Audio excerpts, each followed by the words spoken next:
Olá, meu nome é Pedro Galaxy Pimentel e hoje vamos falar do teste de McNemar.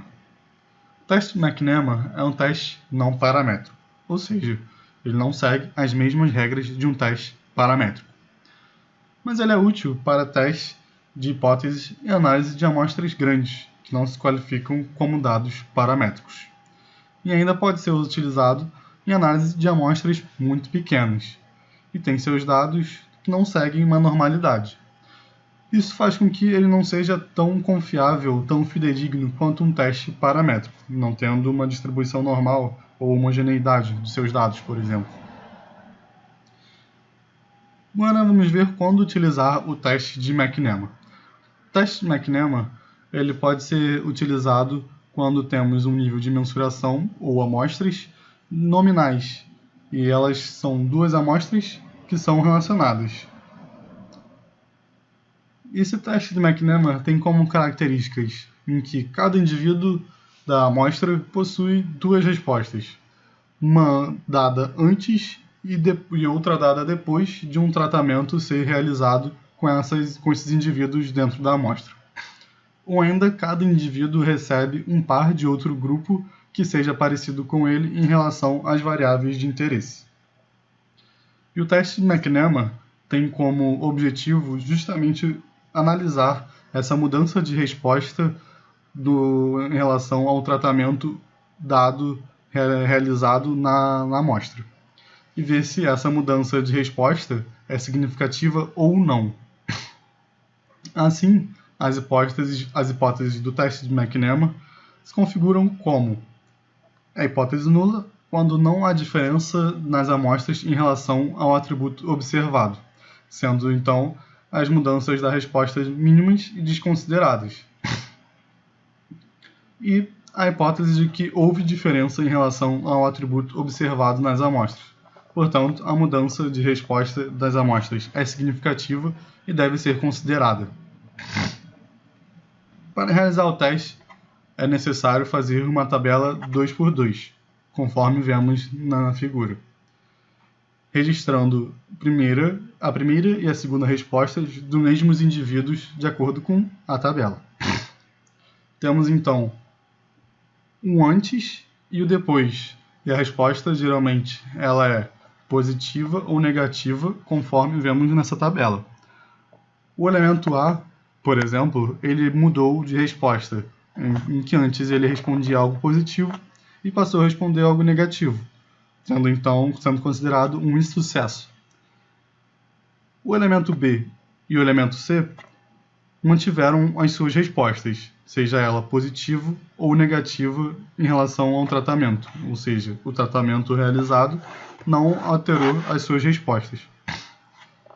Já o elemento D, antes ele era negativo e agora respondeu foi positivo, sendo considerado que teve um sucesso em relação ao D.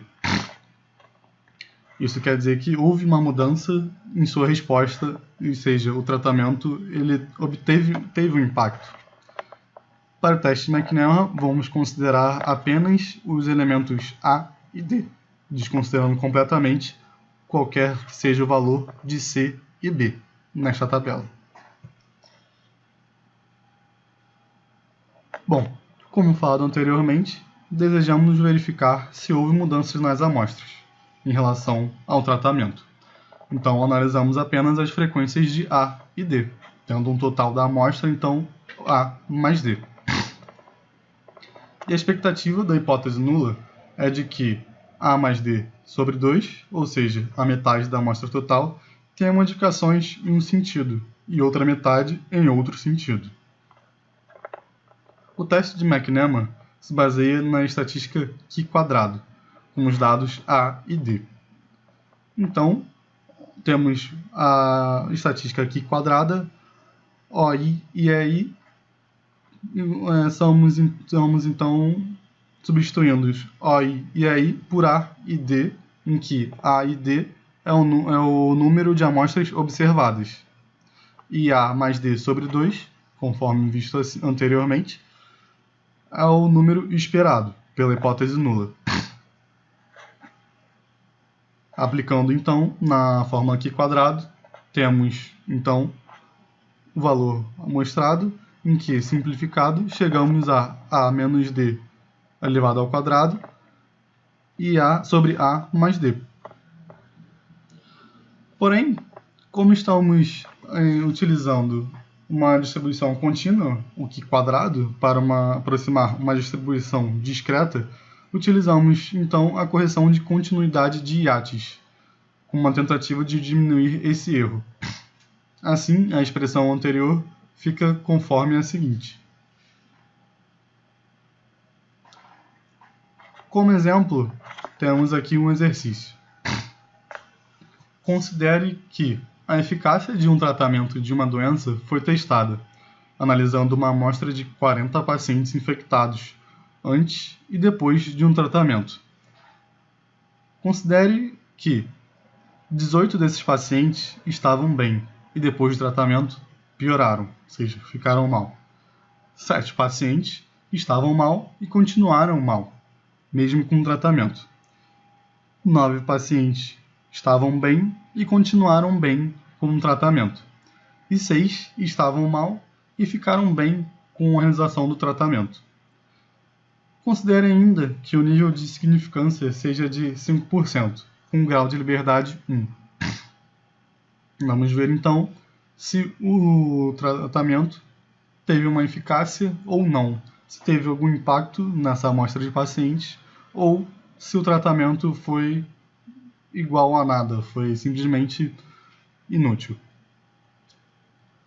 Primeiro, vamos montar a hipótese do teste. A hipótese nula, não existe diferença com um tratamento, como falado, e a hipótese de que houve uma diferença com a realização do tratamento, ou seja, ele foi eficaz de alguma forma, positiva ou negativamente. Vamos então montar a tabela 2x2, representando os resultados do tratamento na amostra conforme o enunciado do exercício. Como dizia no exercício, 18 pacientes estavam bem e depois do tratamento realizado ficaram mal. 7 estavam mal e continuaram mal, mesmo com o tratamento. 9 estavam bem e continuaram bem, mesmo utilizando o tratamento. E 6 estavam mal, mas com a realização do tratamento eles ficaram bem. Vamos então utilizar apenas os dados 18 e 6, como vimos no teste de McNeman. Assim, vamos ter que o nosso A vai ser 18 e o D 6, analisando a eficácia desse tratamento. Fazendo os cálculos do teste de McNeman, temos então esses valores que chegamos a 5,04. Comparamos então com o valor crítico de x². Conforme o enunciado disse, temos um 95% de grau de confiança exigido, com um grau de liberdade 1. Que chegamos, vendo na tabela, chegamos a 3,841. Porém, temos que o calculado é maior que o crítico, ou seja, 5,04 é maior que 3,841. Isso faz com que rejeitamos a hipótese nula, ou seja, o tratamento realizado teve um impacto sim, mesmo que negativo, conforme vimos anteriormente na tabela, ele ainda assim teve um impacto na amostra realizada, tendo uma eficácia negativa ao invés de positiva, mas a sua realização impacta sim as amostras. Bom, esse é o teste de McNeman. Espero que tenha ajudado e tenha compreendido como funciona. E ficamos por aqui. Muito obrigado.